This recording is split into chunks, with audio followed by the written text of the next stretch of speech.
আল্লাহু আকবার, আল্লাহু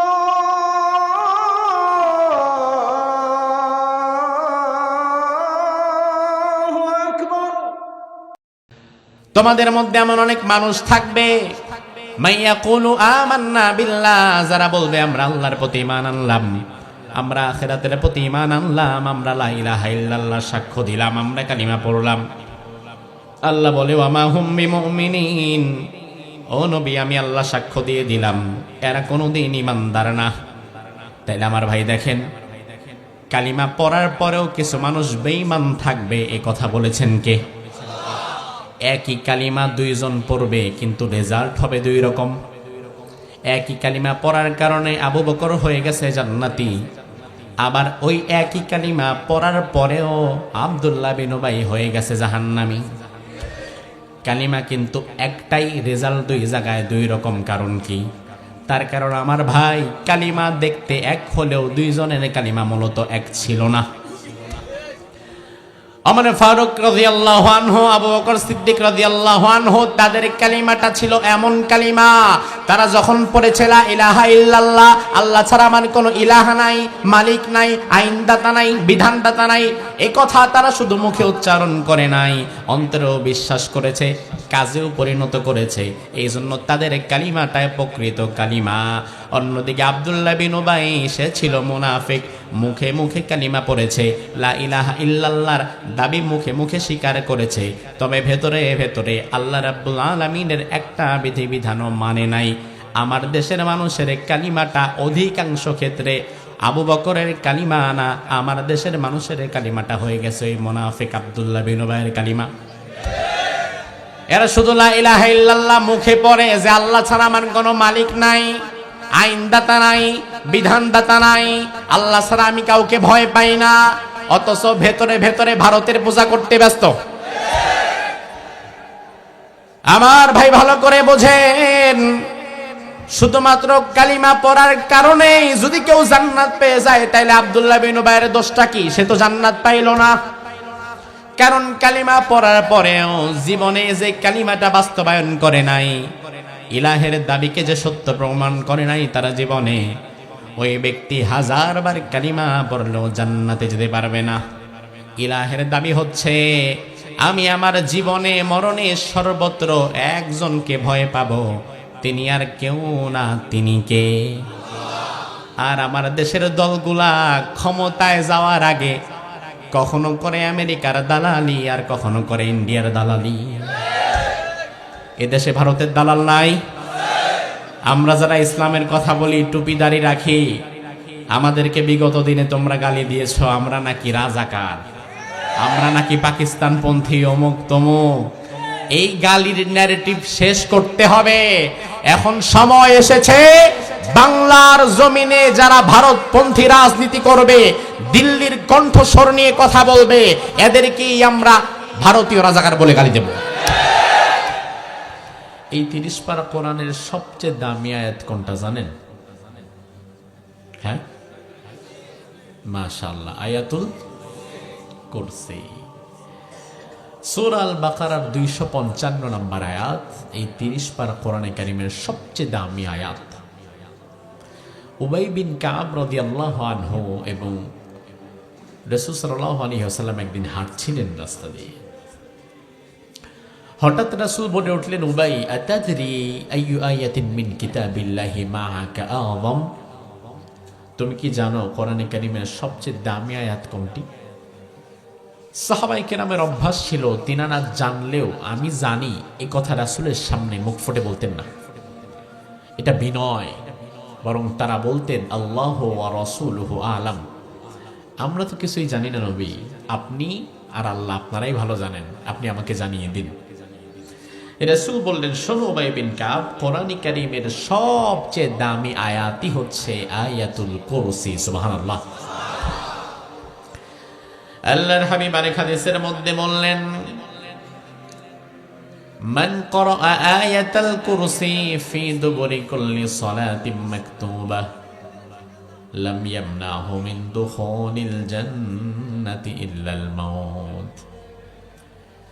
দুনিয়ার কোন মানুষ যদি 5 ওয়াক্ত ফরজ নামাজের পরে আয়াতুল কুরসিটা নিয়মিত পাঠ করতে পারে, ওই বান্দা মারা যাওয়ার সাথে সাথে আল্লাহ তাআলা ওই বান্দার জন্য জান্নাতের ফয়সালা করে দেয়। লাম ইয়ামনাহু মিন দুখুলিল জান্নাতি ইল্লাল মাউত। মৃত্যু ছাড়া আপনার মধ্যে আর জান্নাতের মধ্যে কোনো ব্যবধান থাকে না। আপনি জান্নাতে যান না কারণ আপনি মারা যাচ্ছেন না, মরে গেলে সাথে সাথে জান্নাতে চলে যাবেন। সুবহানাল্লাহ। এই হচ্ছে সেই আয়াতুল কুরসি। এই আয়াতুল কুরসির যে কুরসি, কুরসির আয়াত, কুরসি শব্দের অর্থ কি? মাশাআল্লাহ। কুরসি মানে কি? এখানে যতগুলা চেয়ার আছে আরবিতে সবগুলোকে বলে কুরসি। তবে আয়াতুল কুরসির কুরসি মানে কিন্তু আল্লাহর বসার চেয়ার না। আয়াতুল কুরসির কুরসি মানে আল্লাহর সিংহাসন নয়। মুফাসসিরগণ বলেন আল কুরসিয়্যু মাওদিউ কদামাইহি। কুরসি হচ্ছে মহান আল্লাহর পা রাখার জায়গা। দুনিয়ার মানুষের কাছে কুরসি বসার জায়গা, আর আল্লাহর কাছে কুরসি পা রাখার জায়গা। স্বাভাবিকত আমাদের পা রাখতে বসতে যতটুকু জায়গা লাগে, পা রাখতে জায়গা কি তার চেয়ে বেশি লাগে না কম লাগে?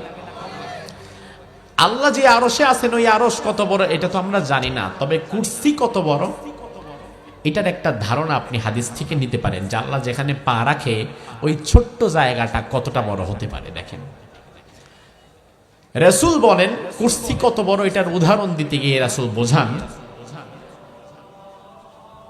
সাহারা মরুভূমির মধ্যে একটি আংটিকে যদি ছুঁড়ে ফেলে দেওয়া হয়, মরুভূমির মাঝে ওই ছোট্ট আংটিটা যত ছোট হবে, গোটা আসমান জমিনকে যদি আল্লাহর কুরসির মধ্যে ছুঁড়ে ফেলা হয়, আসমান ও জমিন আল্লাহর কুরসির কাছে তার চেয়ে বেশি ছোট হয়ে যাবে।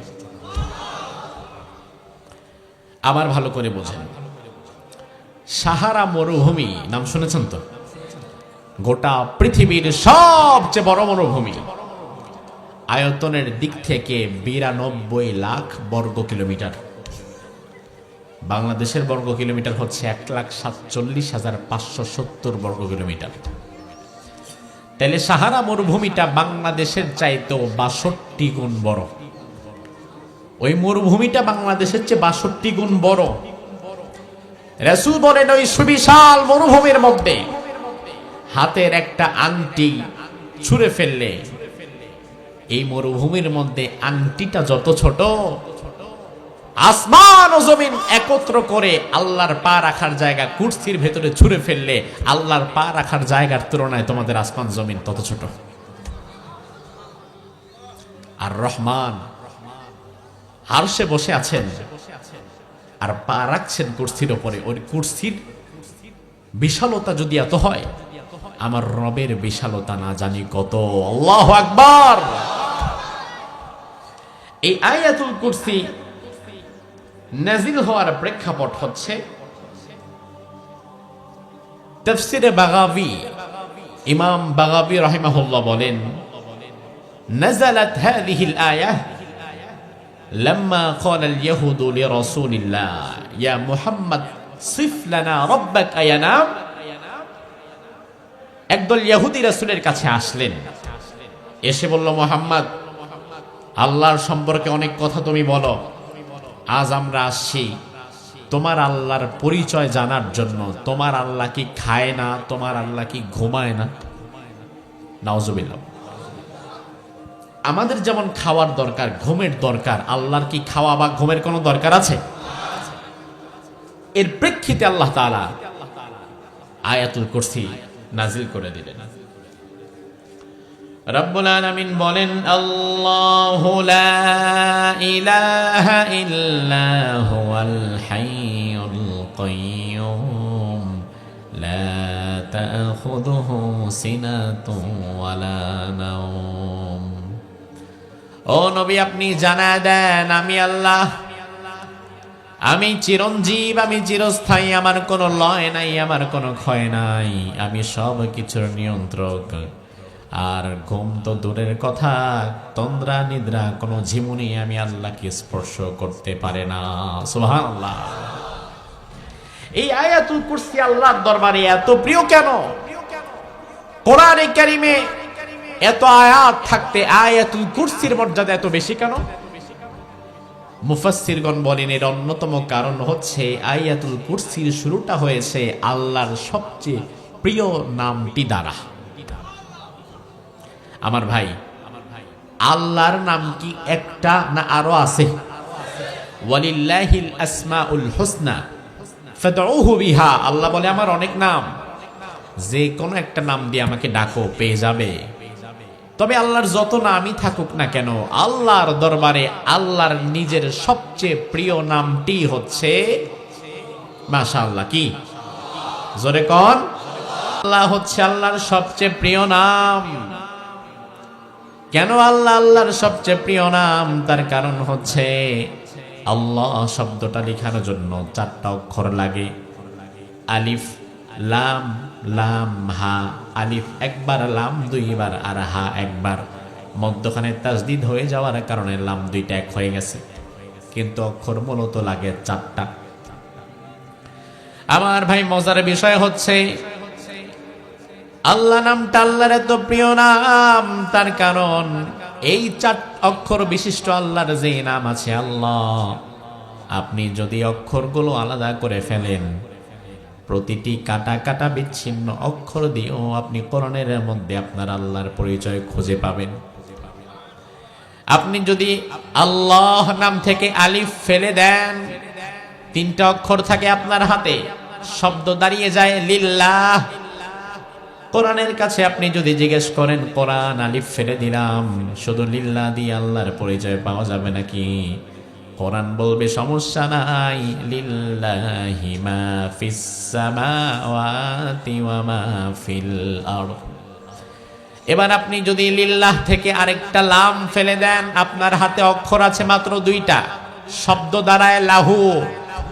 কোরআনের কাছে এসে যদি বলেন, কোরআন 2টি অক্ষর দিয়ে আমি লাহু দিয়ে আমার আল্লাহর পরিচয় পাবো নাকি?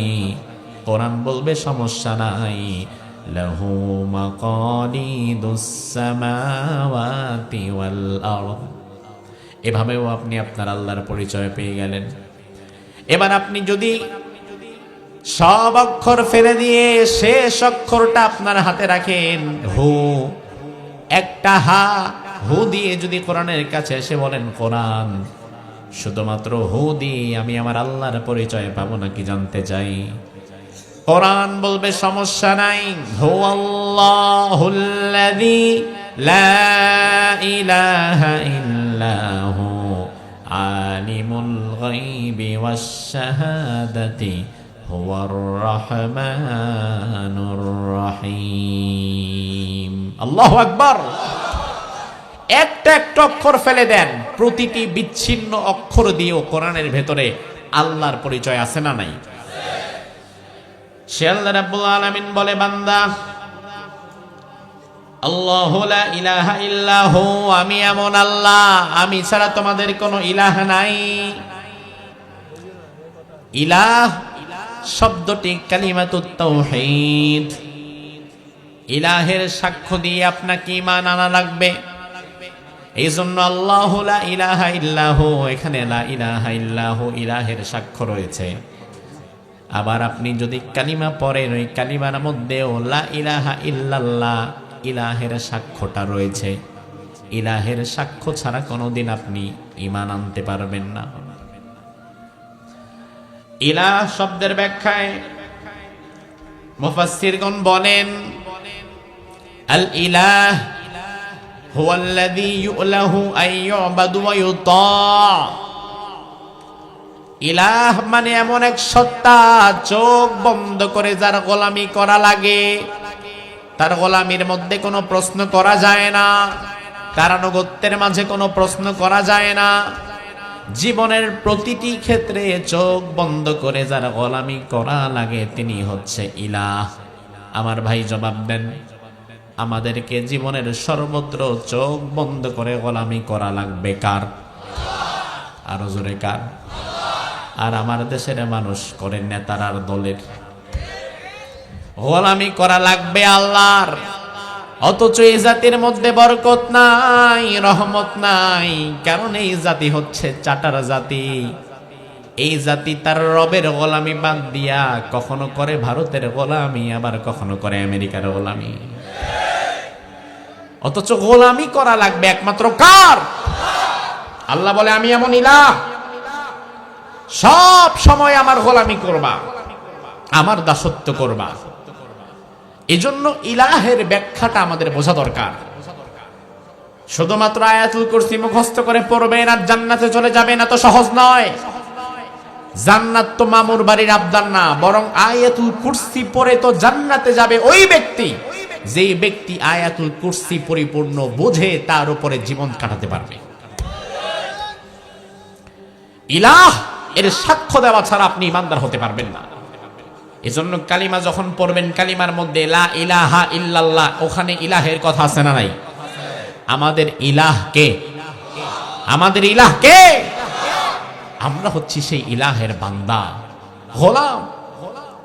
ইলাহ মানে এমন সত্তা, জীবনের সর্বত্র আমি যার আইন মানতে বাধ্য, আমি যার বিধান মানতে বাধ্য, তিনি আমার ইলাহ। আমরা ইলাহের ব্যাখ্যায় জাতি বোঝে না। এজন্য আপনি দেখবেন রাস্তাঘাটে ভিক্ষুক ভিক্ষা করে আর সাথে কালিমা ঢুকায় দেয়, লা ইলাহা ইল্লাল্লাহ, 2 টাকা দিয়ে যাও। আছে না নাই? অথচ লা ইলাহা ইল্লাল্লাহ মানে কি? লা ইলাহা ইল্লাল্লাহ মানে হচ্ছে আল্লাহ ছাড়া আমার কোনো বিধানদাতা নাই, আল্লাহ ছাড়া আমার কোনো আইনদাতা নাই, আল্লাহ ছাড়া আমার কোনো মালিক নাই, আমি আল্লাহ ছাড়া অন্য কারো ধার ধারি না। ঠিক কিনা? এই হচ্ছে ইলাহ। যে ইলাহের কনসেপ্টের উপরে আপনাকে টিকে থাকা লাগবে। মূসা আলাইহিস সালাম, আল্লাহ রাব্বুল আলামিন যখন তাকে দাওয়াত পৌঁছে দিতে বললেন, মূসা আলাইহিস সালামকে রব্বুল আলামিন শুরুতে বনি ইসরাইলের কওমের ঘরে ঘরে গিয়ে দাওয়াত দিতে বলেন নাই, বরং আল্লাহ বলেছেন, মূসা সবার আগে জায়গা মতো যাও, আসল জায়গায় যাও যেখানে দাওয়াত দেওয়া দরকার। সেই জায়গা কোথায়? মাশাআল্লাহ, কোথায়? কার কাছে? তার মানে আল্লাহ বুঝিয়ে দিলেন প্রত্যেক জামানায় সবচেয়ে বেশি ওয়াজ করা দরকার ওই জামানার শীর্ষস্থানীয় বড় বড় জালিম গুলারে। মূসা আলাইহিস সালাম ফেরাউনের দরবারে গেলেন, ইলাহের দাওয়াত দিলেন। মূসা আলাইহিস সালাম বললেন, ও ফেরাউন, লা ইলাহা ইল্লাল্লাহ, আল্লাহ ছাড়া আমার কোনো ইলাহা নাই, মালিক নাই, বিধানদাতা নাই, আইনদাতা নাই। দুনিয়ার সব নবীর কালিমাই ছিল লা ইলাহা ইল্লাল্লাহ। মূসা নবীর কালিমা লা ইলাহা ইল্লাল্লাহ সাথে যুক্ত হয়েছে মূসা কালিমুল্লাহ। ইব্রাহিম নবীর কালিমা লা ইলাহা ইল্লাল্লাহ সাথে যুক্ত হয়েছে ইব্রাহিম খলিলুল্লাহ। বিশ্ব নবীর কালিমা লা ইলাহা ইল্লাল্লাহ সাথে যুক্ত হয়েছে মুহাম্মদুর রাসূলুল্লাহ। কিন্তু আমার ভাই দেখ, লক্ষ্য করে দেখেন, সব নবীর কালিমার শুরুটা কি এক না ভিন্ন? এক না ভিন্ন? সব নবীর কালিমাটাই ছিল লা ইলাহা ইল্লাল্লাহ, আল্লাহ ছাড়া আমার কোনো ইলাহা নাই, বিধানদাতা নাই, আইনদাতা নাই, মালিক নাই, কেউ নাই, আমি আল্লাহ ছাড়া কাউকে আর মানতে পারি। ফেরাউন এই কথা শুনে সাথে সাথেই বলল, লাইন ইত্তাখাযতা ইলাহান গায়রি লাআজআলান্নাকা মিনাল মাসজুনিন। ও মূসা, আবার আমার সামনে দাঁড়িয়ে তুমি যদি আল্লাহকে ইলাহ বলে সাক্ষ্য দাও, তুমি যদি বলো আল্লাহ ছাড়া তোমার কোনো ইলাহ না, তোমার কোনো ইলাহ নাই, আইনদাতা নাই, মালিক নাই, বিধানদাতা নাই, তুমি আমারে যদি না মানো, তাহলে আমি ফেরাউন তোমারে বলে দিলাম, আমার দরবারে দাঁড়িয়ে আরেকবার যদি তুমি আল্লাহকে ইলাহ বলে ডাক দাও, তাহলে আমি তোমারে কারারুদ্ধ করব, জেলখানার ভেতরে ভরে দেব। এইদিকে তাকান, ডানে বামে তাকায় আপনার লাভ কি? আপনার রবের কালামের ব্যাখ্যা চলছে, কোরআনে কারীমের সর্বশ্রেষ্ঠ আয়াত চলছে। এর চেয়ে গুরুত্বপূর্ণ কি আর কিছু আছে এখন? মূসা আলাইহিস সালামকে জামানার জালিম ফেরাউন বলল, লা জালান্নাকা মিনাল মাসজুনিন, আবার আমার সামনে দাঁড়িয়ে যদি আল্লাহকে ইলাহ বলে ডাক দাও, জেলখানার মধ্যে ভরে দেব। আচ্ছা, এই হুমকি ধমকির পরে মূসা নবী জীবনে আর কোনোদিন ফেরাউনের দাওয়াত দেয়নি, আর জীবনে কোনোদিন ফেরাউনের রাজদরবারে আসার সাহস করে নাই। আমার ভাই, সুসময়ে দাওয়াত দেওয়া আর কষ্টের সময় দাওয়াত দেওয়া কি এক জিনিস? বাহিরে বড় বড় কথা তো অনেকে বলতে পারে, কিন্তু ভেতরে যাওয়ার পরে, ফাঁসির রায় হয়ে যাওয়ার পরেও, মৃত্যুদণ্ডের রায় হয়ে যাওয়ার পরেও যারা প্রকৃত ইলাহের কাছে ছাড়া অন্য কারো কাছে মাথা নত করে না, যারা জালিমের জুলুমের কাছে বিক্রি হয়ে যায় না, তারাই প্রকৃত ইমানদার। বাহিরে বড় বড় হুঙ্কার গর্জন তো অনেকে দেয়, আবার ভেতরে ঢোকার পরে অনেক মানুষকে আমরা নিজেরাও দেখেছি, যখন তারা বাহিরে ছিল অনেক গর্জন দিত, ভেতরে যাওয়ার পরে 2-4 বছর থাকার পরে যখন বের হয়েছে আগের মতো আর কথা বলে না, কারণ এমন থেরাপি দিয়ে দিছে, সেও চিন্তা করছে বাকি জীবন আর এত রিস্ক নিয়ে লাভ নাই। কিন্তু আমরা এই জমিনে এমন একজন সিংহ পুরুষ পেয়েছিলাম, 50 বছর কোরআনের দাওয়াত দেওয়ার পরেও, 13 বছর কারারুদ্ধ থাকার পরেও, হাজার অফার তার সামনে আসার পরেও জালিমের জুলুমের সামনে মাথা নত করে নাই, প্রয়োজনে হাসতে হাসতে দুনিয়াকে সালাম দিয়ে বিদায় হয়ে গেছে। আমরা আর উনি কি এক? আমরা আর উনি কি এক? এই হচ্ছে ইমানদার। মূসা আলাইহিস সালাম আজকে ইলাহের সাক্ষ্য দেওয়া, আল্লাহর ইলাহ বলে ডাক দেওয়া, আর মূসা নবী ফেরাউনের সামনে আল্লাহকে ইলাহ বলে ঘোষণা দেওয়া, দুই ঘোষণা কি এক মনে করেন? এই মুহূর্তে যদি আপনাদেরকে জিজ্ঞেস করি, যে হাজারো জনতা বসে আছেন, যদি জিজ্ঞেস করি ভাই আমাদের রব কে, আমাদের ইলাহ কে, এই মুহূর্তে ইলাহের সাক্ষ্য দেওয়াটা কঠিন না, সহজ। কারণ এখন ইলাহের সাক্ষ্য দিলে পাশের জন আপনারে গুলি করে মারবে না, কেউ আপনারে ধরবে না, আঘাত করবে না, হামলা করবে না, মামলা দিবে না, আপনি সেফ জোনে আছেন। এই জন্য এখন লা ইলাহা ইল্লাল্লাহ 100 দানা তসবিহ আপনি বানায়া মসজিদের মধ্যে পড়েন, সমস্যা নাই। 100 দানার তসবিহ বানায়া মসজিদে লা ইলাহা ইল্লাল্লাহ পড়ার মতো লোকের অভাব নাই, কিন্তু সমাজে জালিমের মুখের সামনে দাঁড়িয়ে লা ইলাহা ইল্লাল্লাহ থিওরির উপরে দাঁড়িয়ে থাকার লোকের বড় অভাব। আমার ভাই, আমি আবারও সাক্ষ্য চাচ্ছি, আমাদের রবকে, ইলাহকে, আইনদাতাকে, বিধানদাতাকে, মালিককে। এই মুহূর্তে নিরাপদে আছেন বলে গলার জোর বাড়ছে, সাক্ষ্য দিয়ে ফেললেন। আমি আজ আপনাদের থেকে জানতে চাই, আল্লাহ না করুক বাংলাদেশের পরিবেশ পরিস্থিতি যদি কোনোদিন খারাপ হয়ে যায়, আল্লাহ না করুক যদি আমরা কাশ্মীরের মতো কোনো একটা পরাধীন রাষ্ট্র কোনোদিন হয়ে যাই, আমার দেশের পরিবেশ পরিস্থিতি যদি কোনোদিন খারাপ হয়ে যায়, আর কোন জালিম তাগুতি শক্তি ফেরাউন নমরুদের মতো যদি আমাদের মাথার সামনে দাঁড়িয়ে আল্লাহ ছাড়তে হবে, কোরআন ছাড়তে হবে, ইসলাম ছাড়তে হবে, ইলাহ ছাড়তে হবে, আল্লাহর সাক্ষ্য দেওয়া ছেড়ে দিতে হবে, ওই কঠিন মুহূর্তে দাঁড়িয়ে মৃত্যুর মুখোমুখি হয়ে কারা কারা বলতে পারবেন আমার রব আল্লাহ?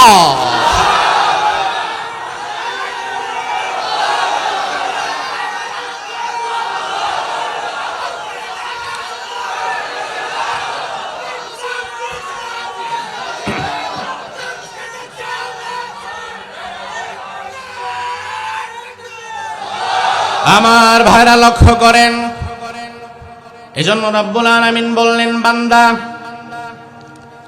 আল্লাহু লা ইলাহা ইল্লাহু, আমি আল্লাহ ছাড়া তোমার জীবনে আর কোনো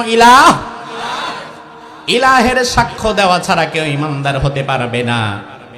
এই জন্য ইমানদার হতে গেলে যেই কালিমা পড়া লাগে, ওই কালিমার শুরুতে লা ইলাহা ইল্লাল্লাহর সাক্ষ্যটা আছে না নাই? আমার ভাই, তবে মজার বিষয় হচ্ছে ইলাহের সাক্ষ্য ছাড়া যেমন কেউ ইমানদার হতে পারবে না, আবার শুধুমাত্র ইলাহের সাক্ষ্য দেওয়ার দ্বারাই কেউ ইমানদার হতে পারবে না। কোরআনের আল্লাহ রাব্বুল আলামিন বলেন, ওয়া মিনান নাসি মান ইয়াকুলু আমান্না বিল্লাহি ওয়া বিল ইয়াউমিল আখিরি ওয়া মা হুম বিমুমিনিন। তোমাদের মধ্যে এমন অনেক মানুষ থাকবে, মাইয়াকুলু আমান্না বিল্লাহ, যারা বলবে আমরা আল্লাহর প্রতি ঈমান আনলাম, আমরা আখিরাতের প্রতি ঈমান আনলাম, আমরা লা ইলাহা ইল্লাল্লাহ সাক্ষ্য দিলাম, আমরা কালিমা পড়লাম। আল্লাহ বলে ওয়া মা হুম বিমুমিনিন, ও নবী আমি আল্লাহ সাক্ষ্য দিয়ে দিলাম এরা কোনোদিন ঈমানদার না। তাইলে আমার ভাই দেখেন, কালিমা পড়ার পরেও কিছু মানুষ বেঈমান থাকবে, এ কথা বলেছেন কে? একই কালিমা দুইজন পড়বে কিন্তু রেজাল্ট হবে দুই রকম। একই কালিমা পড়ার কারণে আবু বকর হয়ে গেছে জান্নাতি, আবার ওই একই কালিমা পড়ার পরেও আব্দুল্লাহ বিন উবাই হয়ে গেছে জাহান্নামী। কালিমা কিন্তু একটাই, রেজাল্ট দুই জায়গায় দুই রকম। কারণ কি? তার কারণ আমার ভাই, কালিমা দেখতে এক হলেও দুইজনের কালিমা মূলত এক ছিল না। ওমর ফারুক রাদিয়াল্লাহু আনহু, আবু বকর সিদ্দিক রাদিয়াল্লাহু আনহু, তাদের কালিমাটা ছিল এমন কালিমা, তারা যখন পড়েছে লা ইলাহা ইল্লাল্লাহ, আল্লাহ ছাড়া আমার কোনো ইলাহা নাই, মালিক নাই, আইনদাতা নাই, বিধানদাতা নাই, এই কথা তারা শুধু মুখে উচ্চারণ করে নাই, অন্তরেও বিশ্বাস করেছে, কাজেও পরিণত করেছে। এই জন্য তাদের কালিমাটায় প্রকৃত কালিমা। অন্যদিকে আব্দুল্লাহ বিন উবাই, সে ছিল মুনাফিক, মুখে মুখে কালিমা পড়েছে, লা ইলাহা ইল্লাল্লাহর দাবি মুখে মুখে স্বীকার করেছে, তবে ভেতরে ভেতরে আল্লাহ রাব্বুল আলামিনের একটা বিধিবিধানও মানে নাই। আমার দেশের মানুষের কালিমাটা অধিকাংশ ক্ষেত্রে আবু বকরের কালিমা না, আমার দেশের মানুষের কালিমাটা হয়ে গেছে ওই মুনাফিক আব্দুল্লাহ বিন উবাইয়ের কালিমা। এরা শুধু লা ইলাহা ইল্লাল্লাহ মুখে পড়ে যে আল্লাহ ছাড়া আমার কোনো মালিক নাই, আইনদাতা নাই, বিধানদাতা নাই, আল্লাহ ছাড়া আমি কাউকে ভয় পাই না, অথচ ভেতরে ভেতরে ভারতের পূজা করতে ব্যস্ত। আমার ভাই ভালো করে বোঝেন, শুধুমাত্র কালিমা পড়ার কারণে যদি কেউ জান্নাত পেয়ে যায়, তাইলে আব্দুল্লাহ বিন উবাইয়ের দোষটা কি? সে তো জান্নাত পাইল না। কারণ কালিমা পড়ার পরেও জীবনে যে কালিমাটা বাস্তবায়ন করে নাই, ইলাহের দাবিকে যে সত্য প্রমাণ করে নাই তারা জীবনে, ওই ব্যক্তি হাজারবার কালিমা পড়লেও জান্নাতে যেতে পারবে না।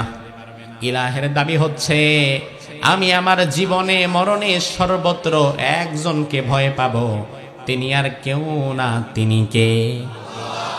আর আমার দেশের দলগুলা ক্ষমতায় যাওয়ার আগে কখনো করে আমেরিকার দালালি, আর কখনো করে ইন্ডিয়ার দালালি। এদেশে ভারতের দালাল নাই? আমরা যারা ইসলামের কথা বলি, টুপি দাড়ি রাখি, আমাদেরকে বিগত দিনে তোমরা গালি দিয়েছ আমরা নাকি রাজাকার, আমরা নাকি পাকিস্তান পন্থী, অমুক তমুক। এই গালির ন্যারেটিভ শেষ করতে হবে। এখন সময় এসেছে বাংলার জমিনে যারা ভারতপন্থী রাজনীতি করবে, দিল্লির কণ্ঠস্বর নিয়ে কথা বলবে, এদেরকেই আমরা ভারতীয় রাজাকার বলে গালি দেব। এই ভারতীয় রাজাকারদের কারণে শহীদ হয়েছে ওসমান হাদি। ওসমান হাদি বাংলাদেশের বিরুদ্ধে কোনোদিন কোনো কথা বলে নাই। ওসমান হাদির মূল ফোকাস ছিল, ওসমান হাদির মূল কথা ছিল দিল্লির বিরুদ্ধে। আপনারা তার কথাগুলো শুনলে লক্ষ্য করবেন। আজ আমি একটা সত্য কথা বলে দেই, যদিও কথাটা নিজের বিরুদ্ধেও চলে যাবে, তবুও বলে ফেলি ভাই, কোরআন আমার হাতে, এটা আমার দিল সাক্ষ্য দেয়, আমার মতো অসংখ্য টুপিওয়ালা দাড়িওয়ালা হুজুরের চাইতে দেশ প্রেমের প্রশ্নে, ঈমান এবং তাকওয়ার প্রশ্নে ওসমান হাদি এগিয়েছিল। এটা আপনি মানেন আর না মানেন, এটা সত্য। এই যুবক তার 33 বছর জীবনটা দিয়ে গেল হিন্দুস্তানের ন্যারেটিভের বিরুদ্ধে। তার কথা ছিল, ভাই আমরা 56,000 বর্গ মাইলের ছোট্ট একটা দেশে বসবাস করি, 18 কোটি মানুষ এই দেশে বসবাস করে, আমরা পৃথিবীর দ্বিতীয় মুসলিম বৃহত্তম দেশ। আমাদের রাজনীতি, অর্থনীতি, সংস্কৃতি সব জায়গায় পার্শ্ববর্তী দেশের দাদা বাবুরা কেন বাম হাত ঢুকাবে? আমরা তো এই দেশের স্বাধীন নাগরিক, আমার রাজনীতি হবে এই দেশের কল্যাণে, আমি এই দেশে স্বাধীনভাবে ধর্মচর্চা করব, আমার ব্যবসা হবে স্বাধীনভাবে, আমার সংস্কৃতি হবে ইসলামের সংস্কৃতি। এই কথাগুলো ওসমান হাদি বারবার বলে গিয়েছে, যার ফলে দিল্লির রাজাকারেরা এই কথাগুলো সহ্য করতে না পেরে তাকে হত্যা করে ফেলেছে।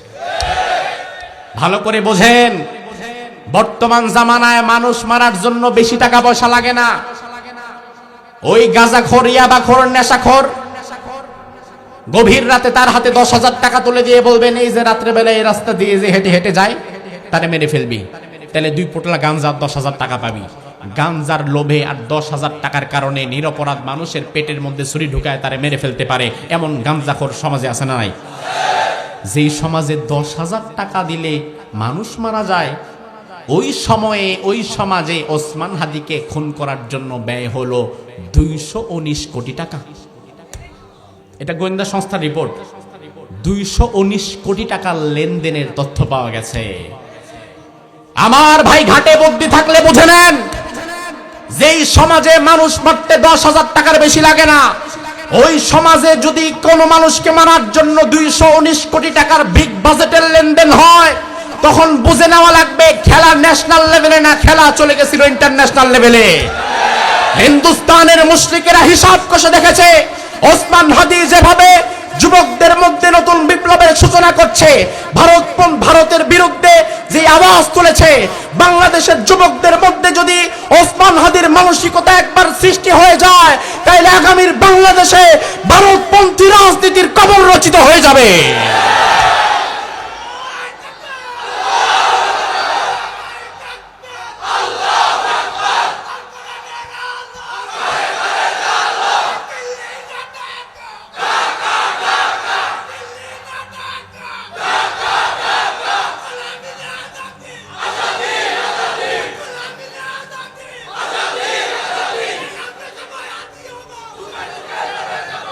ভারতের মুশরিকদেরকে আজকের এই দৃশ্য দেখা দরকার।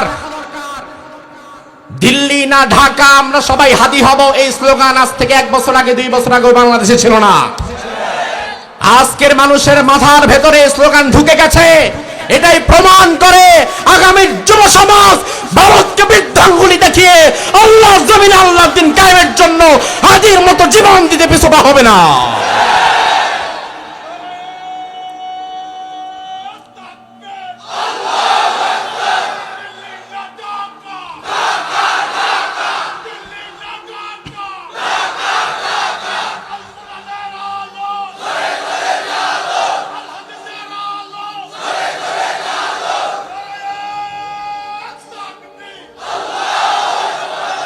আমার ভাই লক্ষ্য করেন, এজন্য আল্লাহ রাব্বুল আলামিন বললেন,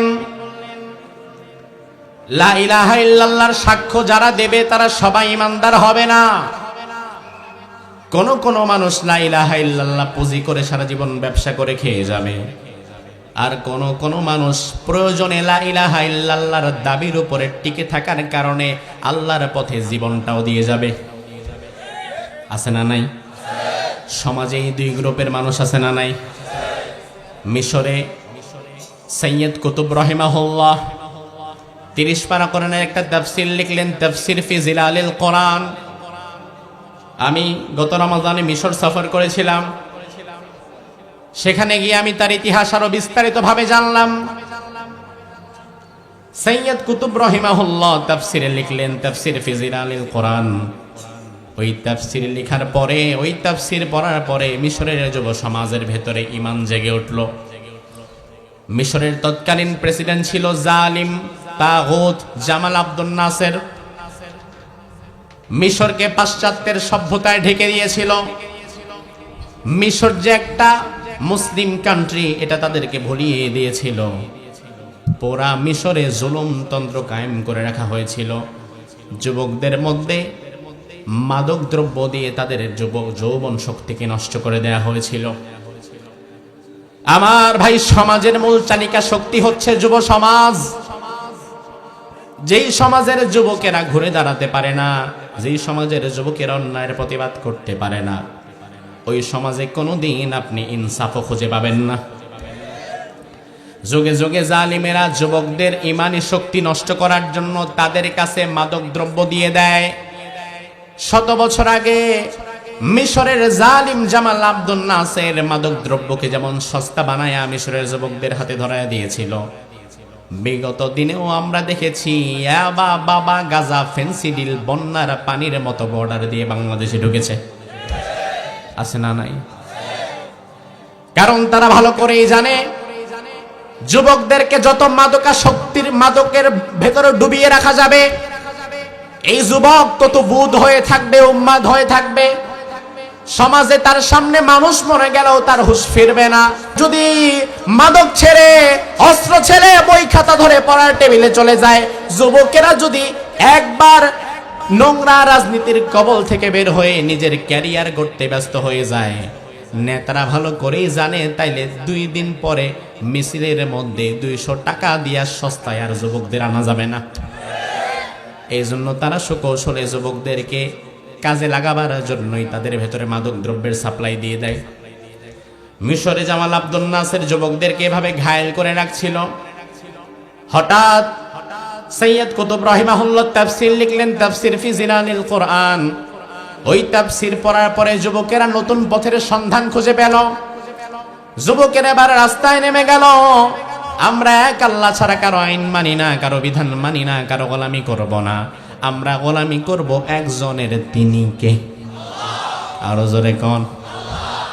মিশরের যুবকেরা যখন রাস্তায় নেমে গেল, জামাল আব্দুল নাসের গোয়েন্দা বিভাগকে দায়িত্ব দিল, যাও দায়িত্ব নিয়ে দেখো কে যুবকদেরকে জাগালো।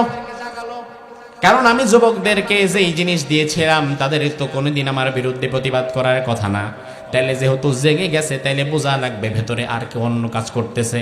গোয়েন্দা বিভাগ খবর নিয়ে জানালো, একজন প্রখ্যাত মুফাসসির কোরআনের একটা তাফসীর লিখেছে। ওই তাফসীর পড়ার পরে যুবকেরা তাদের পথের সন্ধান পেয়ে গেছে। তারা এখন মিশরে আর আপনার রাজত্ব, আপনার জুলুমতন্ত্র মানতে চায় না। তারা আল্লাহর জমিনে আল্লাহর বিধান কায়েম করতে চায়।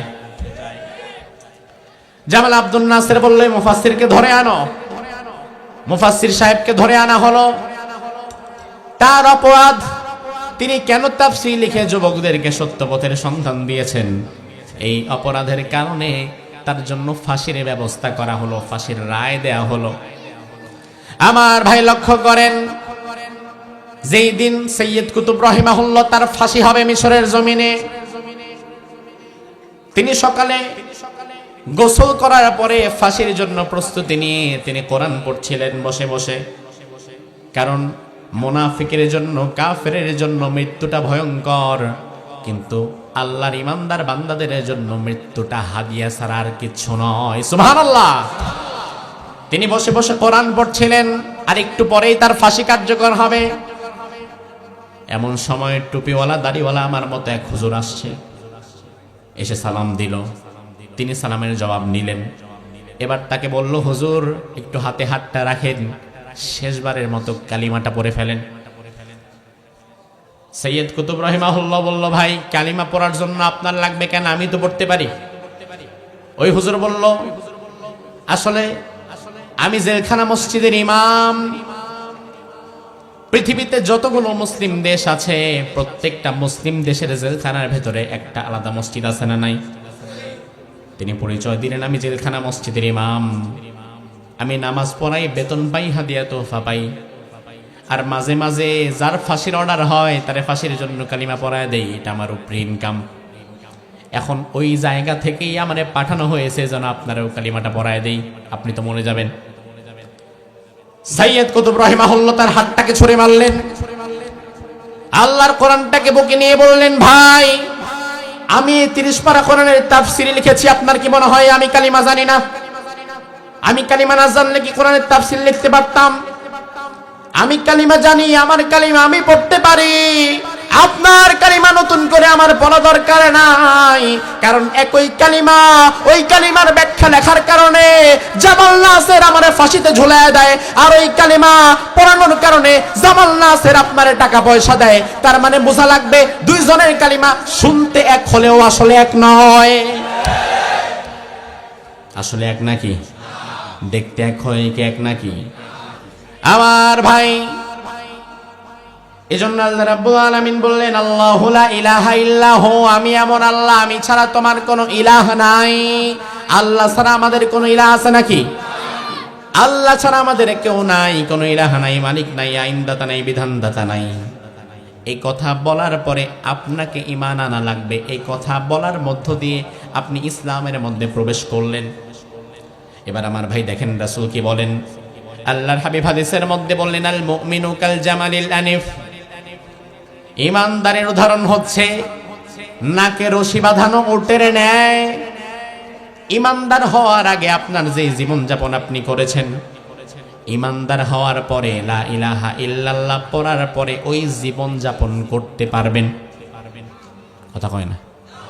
ঈমানদার হওয়ার আগে লা ইলাহা ইল্লাল্লাহ পড়ার পরে, ইসলামে আসার আগে আপনি সুদ খান, ঘুষ খান, যা খুশি তাই করেন, কিন্তু ইসলামে প্রবেশের পরে সুদ খাওয়া কি হালাল না হারাম? জিনা করা কি হালাল না হারাম? হারাম খাওয়া যাবে? সুদ খাওয়া যাবে। কিন্তু আমাদের সমাজের বহু মানুষ সুদের মধ্যে জড়িয়ে আছে না নাই? আজকে দেখলাম গিয়াসউদ্দিন তাহেরি সাহেব নির্বাচনের হলফনামার মধ্যে তিনি যেহেতু এবার নির্বাচনে হবিগঞ্জ থেকে প্রার্থী হয়েছেন, এমপি হবেন, সংসদে যাবেন, ভালো আলহামদুলিল্লাহ, তিনি সংসদে যাক, এমপি হোক। কত চোর বাটপার গাঁজাখোর নেশাখোর এমপি হইতে পারলে তাহেরি তো অন্তত তাদের চেয়ে ভালো নাকি? যাক, এমপি হন, সমস্যা নাই। তবে বিষয় হচ্ছে আজকে দেখলাম নির্বাচনী হলফনামার মধ্যে তাহেরি সাহেব লিখছে তার আয়ের যে সোর্স, এগুলা নির্বাচনের হলফনামায় উল্লেখ করা লাগে। আয়ের সোর্স হিসাবে 2-3টা খাত উল্লেখ করছে, কৃষি, ব্যবসা, আবার নিজের স্ত্রীর কোনো স্বর্ণ গয়না কিচ্ছু নাই, তাহেরি সাহেবের 35 ভরি আছে। আর সবচেয়ে আয়ের উত্তম খাত যেটা তার দেখানো হয়েছে সেটা হচ্ছে কোটি টাকা ব্যাংকে রাখা আছে, ওই কোটি টাকার সুদ। ও বিশ্বাস করলেন আপনারা? আমিও তো বিশ্বাস করি নাই প্রথমে, অবশেষে দেখলাম প্রত্যেকটা জাতীয় দৈনিক একই নিউজ করেছে যে গিয়াসউদ্দিন তাহেরির আয়ের মূল উৎস হচ্ছে কোটি টাকার ব্যাংকের সুদ। নির্বাচনী হলফনামা এটা উল্লেখ করা হয়েছে, উনি উল্লেখ করছেন। আমার ভাই, সুদ খাওয়া কি হালাল না হারাম? সুদ খাওয়া যে হারাম এই ওয়াজ কি উনি জানে না? কথা কয় না? এই ওয়াজ কি উনি করে নাই? আবার উনি নিজেই আপাদমস্তক সুদের সাথে জড়িত আছে। তার মানে হচ্ছে সুদ খায় সবাই, দোষ হয় খালি ডক্টর ইউনূসের একার। খালি দুনিয়ার সবচেয়ে বড় সুদখোর ইউনূস, অথচ দিক দিয়ে তাহেরি সাহেব আল্লাহ দিলে তার ইনকামের মূল সোর্স সুদ বানায় দিয়েছে। আল্লাহ রাব্বুল আলামিন কোরআনের মধ্যে বললেন, আল্লাযীনা ইয়াকুলুনার রিবা লা ইয়াকুমুনা ইল্লা কামা ইয়াকুমুল্লাযী ইয়াতাখাব্বাতুহুশ শাইতানু মিনাল মাস। দুনিয়ার মধ্যে যারা সুদ খায়, এই সুদখোরগুলোকে আল্লাহ রাব্বুল আলামিন কিয়ামতের ময়দানে পাগলের মতো দাঁড় করাবেন। তাফসিরে জালালাইন প্রণেতা বলেন, লা ইয়াকুমুনা ইল্লা কাকিয়ামিল মাজনুন। দুনিয়াতে মানুষ পাগল হলে যেমন ডানে যায় বামে যায়, তার কোনো হুঁশ থাকে না। এই সুদখোরগুলোকেও আল্লাহ তাআলা কিয়ামতের ময়দানে পাগলের মতো দাঁড় করাবেন। নাউজুবিল্লাহ বলেন। আবার বিশ্বনবী হাদিসের মধ্যে বললেন,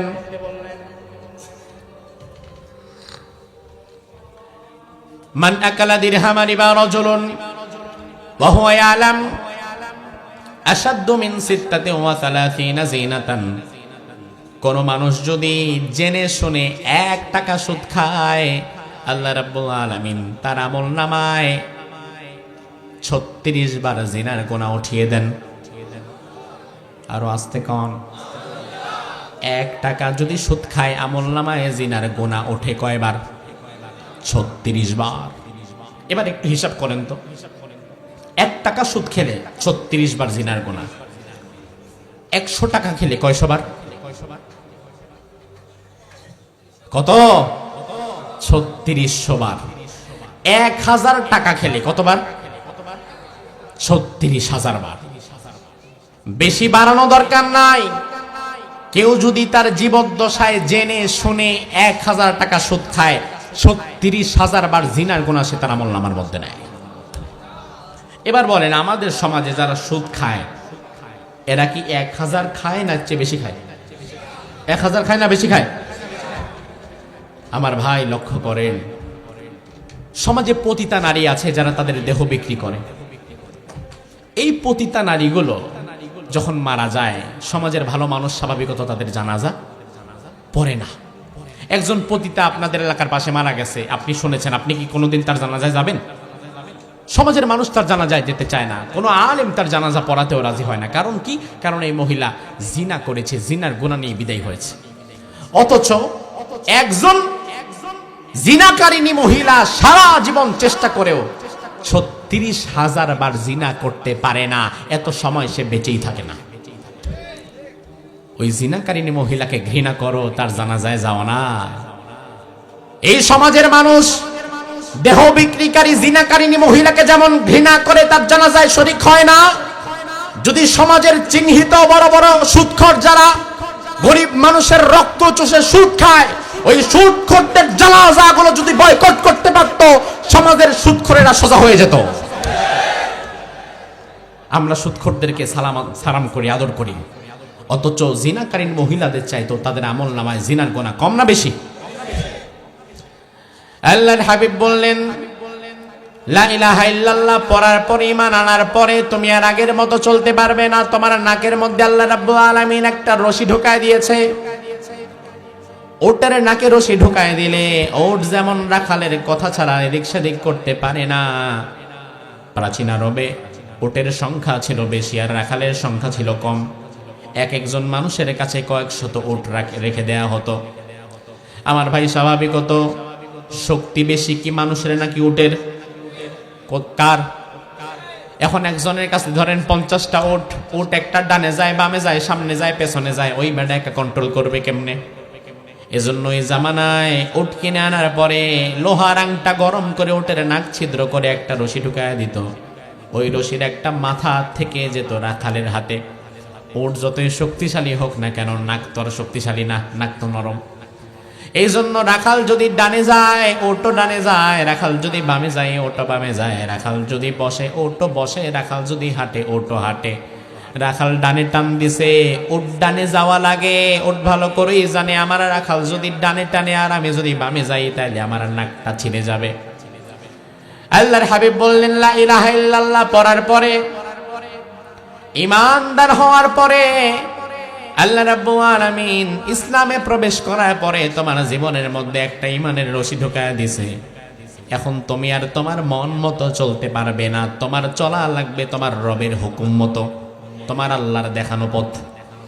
এবার ঈমানদার দাবি করার পরে, লা ইলাহা ইল্লাল্লাহ বলার পরে তুমি ইসলামে প্রবেশ করেছো। এবার আল্লাহ রাব্বুল আলামিন তোমাকে ব্যবসা করতে বলবেন যেভাবে, তোমার ব্যবসা করা লাগবে সেভাবে। তোমার পরিবার চালাতে বলবেন যেভাবে, তোমার পরিবার চালাতে হবে সেভাবে। তোমার রাজনীতি করতে বলবেন যেভাবে, তোমার রাজনীতিও করা লাগবে সেভাবে। আপনি যদি ঈমানদার দাবি করার পরেও নিজের মন মতো চলেন, আল্লাহ বললেন ডানে যেতে, আপনি যদি বামে যান, আল্লাহ বলে সামনে আগাতে, আপনি যদি পেছনে যান। ওট রাখালের মতো না চলে ডানে বাম করলে ওটের নাক যেমন থাকে না, ঈমানদার দাবি করার পরে, লা ইলাহা ইল্লাল্লাহ পড়ার পরে আল্লাহর হুকুম না মানলে ঈমানটাও থাকে না। আমার ভাই, এজন্য খুব সাবধান। আল্লাহ রাব্বুল আলামিন আপনাকে জোর করে ঈমানে প্রবেশ করান নাই। আল্লাহর কোনো ঠেকা পড়ে নাই কাউরে জোর করে ঈমানদার বানাতে। বরং আল্লাহ বললেন, ইন তাকফুরু আনতুম ওয়া মান ফিল আরদি জামিআ ফাইন্নাল্লাহা লাগনিয়্যুন হামিদ। দুনিয়ার সব মানুষ যদি কোনোদিন চায় আমরা ইসলাম থেকে বের হয়ে যাব, আমরা বেঈমান হয়ে যাব, আল্লাহকে একটা ডাকও দিব না, সিজদাও দিব না, এতে আল্লাহর কি কিছু কমবে? ক্ষতি হবে। আপনাকে ইসলামে থাকা লাগবে স্বেচ্ছায়। আল্লাহর ঠেকা পড়ে নাই যে আপনারা জোর করে রাখবে। আমার ভাই, বাংলাদেশের সর্বোচ্চ বাহিনীর নাম কি বাহিনী? কি বাহিনী? প্রত্যেক বছর সেনাবাহিনীতে লোক নেয়। আপনাদের এই গ্রামেও হয়তো বা সেনাবাহিনীর চাকরি করে এমন 2-4 জন যুবক আছে না নাই? সেনাবাহিনীর চাকরিতে প্রত্যেক বছর একবার সার্কুলার দেওয়া হয়। সেনাবাহিনী আইসা আপনার হাতে পায়ে ধরে না যে বাবা যান আসেন চাকরিটা করেন, আমাদের খুব অভাব। বরং সেনাবাহিনী সার্কুলার দেয়, আপনি যদি রাজি থাকেন আপনাকে স্বেচ্ছায় যাওয়া লাগবে সেখানে। সেখানে আপনাকে স্বেচ্ছায় যাওয়া লাগবে। এরপরে শুধু গেলেই হবে না, তাদের আকারে আপনারে মিলতেও হবে। তারা যেই কন্ডিশন চায় ওই কন্ডিশনে আপনাকে পারফেক্ট হওয়া লাগবে। এরপরে তারা আপনার ট্রেনিং এর মধ্যে ঢুকাবে। এবার ট্রেনিং এর মধ্যে ঢুকানোর পরে শেষ হয়ে যায় নাই, সেনাবাহিনীর ট্রেনিং এত কঠিন, আগের মতো আর নখ বড় রাখতে পারবেন না, রাখতে হবে সেনাবাহিনীর নিয়মে। আগের মতো চুল কাটতে পারবেন না, কাটতে হবে সেনাবাহিনীর নিয়মে। আগের মতো জামা গায়ে দিতে পারবেন না, গায়ে দিতে হবে সেনাবাহিনীর নিয়মে। আগের মতো জুতা পরতে পারবেন না, পড়তে হবে সেনাবাহিনীর নিয়মে। আগের মতো যখন যা খুশি তাই করতে পারবেন না, সব কিছু করা লাগবে সেনাবাহিনীর নিয়মে। সেনাবাহিনীর ট্রেনিং এত কঠিন, ট্রেনিং সহ্য করতে না পেরে পালায়া চইলা আসে ট্রেনিং থেকে, এমনও কিছু ঘটনা আছে না নাই? আপনি যদি 2-4 দিন যাওয়ার পরে সেনাবাহিনীর লোক যদি বলে এই স্যান্ডেল আর পড়তে পারবা না, আমাদের বুট জুতা পরা লাগবে, এই চুল বড় রাখা যাবে না, আমাদের মতো করে কাটা লাগবে, সকাল 10টায় ঘুম থেকে উঠতে পারবা না, ঘুম থেকে ওঠা লাগবে ফজরের 2 ঘন্টা আগে, ঠান্ডার মধ্যে পানির মধ্যে নামায় দিতে হবে, এগুলা শোনার পরে আপনি যদি বলেন পারুম না, পারবো না, করব না, তাইলে সেনাবাহিনী আপনারে লাথি মাইরা বের কইরা কইব বেটা তোরা আইতে কইছে কে? ঠিক কিনা? তোমারে তো আমরা জোর করে আনি নাই, তুমি নিজের ইচ্ছায় আসছো, আর আসার পরে নিজের মন মতো চলতে পারবা না, চলা লাগবে সেনা আইনে। ঠিক কিনা? ও মুসলমান, ভালো করে বোঝেন, আল্লাহ রাব্বুল আলামিন জোর করে হাতে ধরে পায়ে ধরে আপনাকে ইসলামে আনে নাই। আপনাকে স্বেচ্ছায় বুঝে শুনে ইসলামে আসা লাগবে। ইসলামে আসছেন আপনার নিজের ইচ্ছা মতো, তবে চলতে হবে আল্লাহর কথা মতো। ঠিক না ঠিক? সেনাবাহিনী যোগ দিচ্ছেন নিজের ইচ্ছা মতো, তবে যোগ দেওয়ার পরে চলা লাগবে সেনা আইনে। ঠিক একইভাবে ইসলামে আপনি প্রবেশ করেছেন নিজের ইচ্ছা মতো, নিজের মন মতো, আর ইচ্ছা মতো ইসলামে আসার পরে ইচ্ছা মতো চলতে পারবেন না, চলতে হবে আল্লাহর কোরআনের আইনে। এবার আপনি যদি বলেন পারবো না, তাইলে আল্লাহ বলে বান্দারে তাইলে কোনো সমস্যা নাই, রাস্তা খোলা আছে। ফামান শাআ ফালইউমিন ওয়া মান শাআ ফালইয়াকফুর। ইচ্ছা হলে ঈমান আনো, ইচ্ছা হলে কুফরি করে বের হয়ে যাও, আমি আল্লাহর কোনো অভাব। অর্থাৎ আপনি যদি ইসলাম পালন করেন, মুসলমান নিজেকে যদি আপনি দাবি করেন, তাইলে মুসলমান দাবি করার পরে আপনার ব্যবসা বাণিজ্য, অর্থনীতি, রাজনীতি, সমাজনীতি, পরিবার সবটা জানানো লাগবে একমাত্র কার কথা মতো? জোরে কোন? এই কথা বলেই কিন্তু আপনি ঈমান নিয়ে প্রবেশ করেছেন। আমার ভাই, আল্লাহ রাব্বুল আলামিন জন্য বলেন, ও বান্দা, আল্লাহু লা ইলাহা ইল্লাহু, আমি আল্লাহ ছাড়া তোমার কোনো ইলাহা নাই। এরপরে আল্লাহ বললেন, বান্দারে আল হাইয়ুল কাইয়ুম, আমি আল্লাহ এমন আল্লাহ, আমি আল্লাহ চিরঞ্জীব, আমি চিরস্থায়ী, আমি সব কিছুর নিয়ন্ত্রক। সব কিছু নিয়ন্ত্রণ করেন কে? আরো জোরে কোন? আজকের বিজ্ঞান বলছে সূর্যটা ঠিক যে জায়গায় আছে, কোনো দিন যদি সূর্যটা তার জায়গা থেকে 1 ইঞ্চি নিচের দিকে নেমে আসতো, গোটা পৃথিবীটা ব্লাস্ট হয়ে যেত, আগ্নেয়গিরি হয়ে যেত। আবার সূর্যটা যেই জায়গায় ঘুরছে, এই জায়গা থেকে যদি কোনো দিন 1 ইঞ্চি ওপরের দিকে উঠে যেত, গোটা দুনিয়াটাই বরফ হয়ে যেত। সূর্যকে নিজ জায়গায়, নিজ কক্ষপথে যিনি ঘোরাচ্ছেন তিনি আর কেউ নয়, তিনি কে? আল্লাহ রাব্বুল আলামিন বলছে, বান্দা আমি সেই আল্লাহ, আমি চিরঞ্জীব, আমি চিরস্থায়ী, আমি সব কিছুর নিয়ন্ত্রক। সব কিছুর নিয়ন্ত্রণ যিনি করেন তিনি কে? এরপরে আল্লাহ রাব্বুল আলামিন বলেন, লা তাখুযুহু সিনাতুন ওয়ালা নাওম, আমি এমন আল্লাহ, আমার কোনো তন্দ্রা নাই, আমার কোনো নিদ্রা নাই, আমার কোনো ঘুম নাই। আল্লাহর কোনো ঘুমের দরকার আছে নাকি? কথা কন, আমাদের আছে না? আল্লাহর নাই কেন? তার কারণ আল্লাহর কোনো দুর্বলতা নাই। দুর্বলতা যার আছে ঘুম তার লাগে। যেই দিন আপনার শরীর বেশি দুর্বল হয়ে যাবে কাজ করতে করতে, ওই দিন ঘুম বেশি আসে না কম আসে?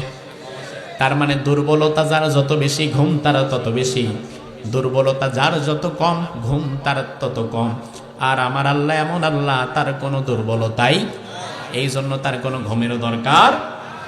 এরপরে আল্লাহ বললেন, লাহু মা ফিস সামাওয়াতি ওয়া মা ফিল আরদ, আকাশ ও জমিনে যা আছে সব কিছুর মালিক কে? সবকিছু চলে কার কথা মতো? এরপরে আল্লাহ বললেন, মান যাল্লাযী ইয়াশফাউ ইনদাহু ইল্লা বিইযনিহি, কে আছে এমন যে আমি আল্লাহর অনুমতি ব্যতীত তোমাদের জন্য সুপারিশ করবে? আমাদের বাংলাদেশে এক শ্রেণীর পীর সাহেব হুজুর পাওয়া যায়, যারা তাদের মুরিদদেরকে বোঝায়, আমার কাছে আসবা, ওরসে গরু দিবা, ছাগল দিবা, মাজারে আসবা, টাকা দিবা, আমার হাত পা টিপবা, আমার কথা মতো চলবা, আমারে খুশি করবা, আর কিয়ামতের দিন হাসরের মাঠে আমি সুপারিশ কইরা তোমারে জান্নাতে নিয়ে যাব, নামাজ রোজার দরকার নাই। এমন কথা বলার মতো ভণ্ড পীর এই সমাজে আছে না নাই?